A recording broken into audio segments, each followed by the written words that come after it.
चरित्रहीन स्त्री की पहचान करने के लिए आजमाएं ये आसान सी टिप्स। कहा जाता है कि स्त्री को पहचानना आसान नहीं है, इसलिए कहा जाता है कि औरत के दुनिया में कौन पहचाने। त्रिया चरित्र तो देव न जाने। चाणक्य नीति के अनुसार औरत को कोई समझ नहीं सकता। भारत में स्त्री को देवी का दर्जा दिया गया है, लेकिन यह देवी के साथ समाज द्वारा समय समय पर दुर्व्यवहार होता रहता है। प्रकृति ने स्त्री के भीतर कोमलता, सौम्यता और ममता का गुण भरपूर मात्रा में दिया है। कहा जाता है कि स्त्री को पहचानना आसान नहीं है, इसलिए कहा जाता है कि औरत के दुनिया में कौन पहचाने। त्रिया चरित्र तो देव न जाने। चाणक्य नीति के अनुसार औरत को कोई समझ नहीं सकता।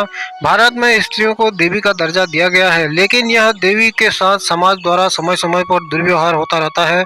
प्रकृति ने स्त्री के भीतर कोमलता, सौम्यता और ममता का गुण भरपूर मात्रा में दिया है।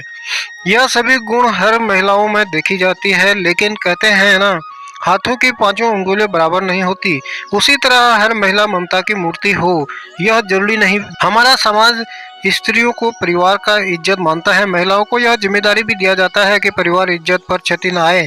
आचार्य चाणक्य ने अपनी पुस्तक चाणक्य नीति में चरित्रहीन महिलाओं के बारे में कई बातें बताई हैं, जिन पर विचार और उन बातों को अनुसरण करने वाले व्यक्ति के जीवन में कभी भी दुख और धोखा आदि का भाव उत्पन्न नहीं होता।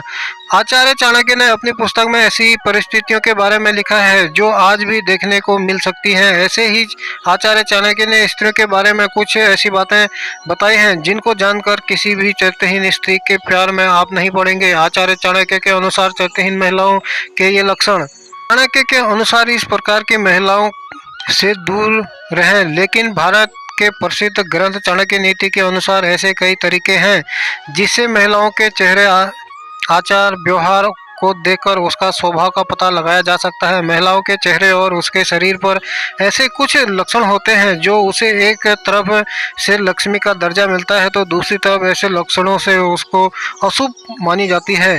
ये आचरण कुल खानदान के विनाश के कारण बनते हैं। आपके मन में हमेशा यह सवाल आ रहा होगा कि चरित्रहीन औरत की पहचान कैसे करें, तो नीचे इसकी पूरी जानकारी दी गई है जो आपको मदद कर सकता है। चरित्रहीन औरत की पहचान। कुछ महिला ऐसी भी होती हैं जिसके आचरण कुल खानदान के विनाश के कारण बनते हैं। वही स्त्री को सामाजिक भाषा में अशुभ या कुलक्षणी कहा जाता है। ऐसी महिलाओं की पहचान करना तब तक संभव नहीं है जब तक उन्हें अच्छी तरह से जान न लिया जाए।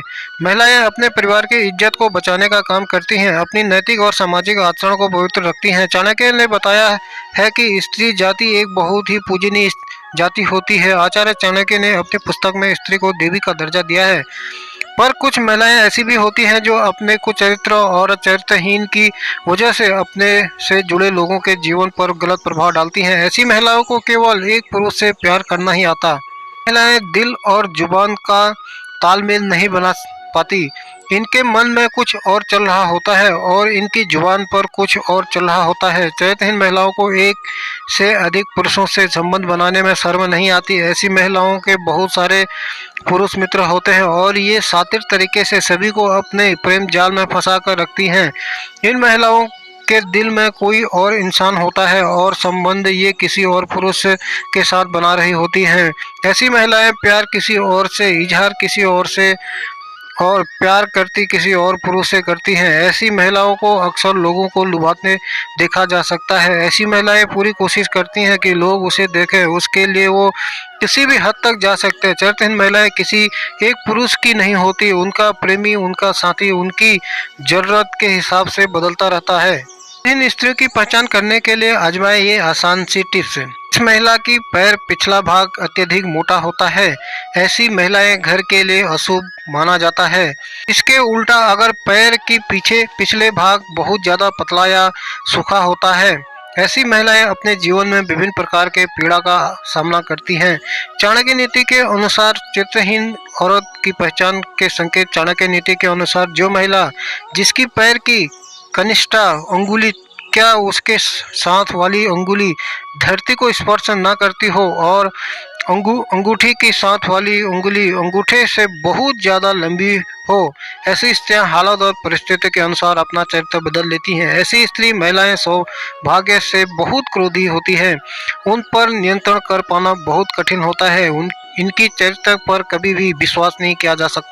ललाट या माथा अधिक लंबा होता है। ऐसी महिलाओं अपनी देवर के लिए अशुभ होती हैं। जिन महिलाओं की लंबा होता है अपने ससुर के लिए और उनका कमर के नीचे का हिस्सा भारी होता है अपने पति के लिए अशुभ मानी जाती है।